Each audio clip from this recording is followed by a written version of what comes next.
அவரோட மேலே எனக்கு எந்த மாதிரி ஃபீலிங் வரும்னா, கலாச்சிக்கிட்டே இருக்கணும் போல இருக்கும். காமெடி பண்ணிட்டே இருக்கணும்னு தோணும். ஏன்னா she really labs a lot, smiles a lot. நான் நிறைய பேச என்னன்னா எங்களுக்கு மாதிரி ஃப்ரெண்ட் நல்லா இருக்கே, ஃப்ரெண்ட் ஆகிடலாம், ஃப்ரெண்ட் ஜோன் ஆகிடலான்ட்டு தான் 2 பேரும் ஃப்ரெண்ட் ஆகிட்டோம். ஆனால் அவங்க நிறைய வாட்டி சொல்லுவாங்க எங்களுக்குள்ள வந்து அந்த பேட் டச் விஷயம் இருக்குல்ல, அது வந்து அப்பப்போ அந்த அந்த டைம் எடுத்துகிட்டு வந்தது கூட அதெல்லாம் வாண்டடாக அவங்க பண்ணல. அந்த வீடு வந்து உங்களுக்கு அந்த மாதிரி வைப்ரேஷன்ஸ்லாம் கொடுக்கும்.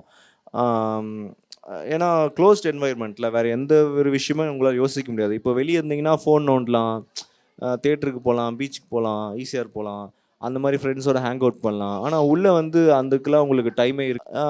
உள்ளே இப்படி இருக்குமோ அப்படி இருக்குமோ சொல்லிட்டு தான் நானே ஆல்ரெடி ஒரு ஓவர் திங்கர்.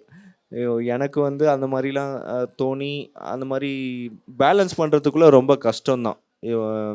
இல்லை இதுதான் நம்மளோட பிரதிபலிப்பு தான் வந்து மற்றவங்களே. இப்போது நம்ம கரெக்டாக இருந்தோன்னா தான் ஆப்போசிட்டில் இருக்கவங்க கரெக்டாக இருப்பாங்க. ஸோ அந்த மாதிரி ஓகே இவங்க கரெக்டாக தான் இருப்பாங்கன்னு சொல்லி நான் நம்பி பழக ஆரம்பிச்சிட்டேன். அது கரெக்டாக தான் இருக்காங்க.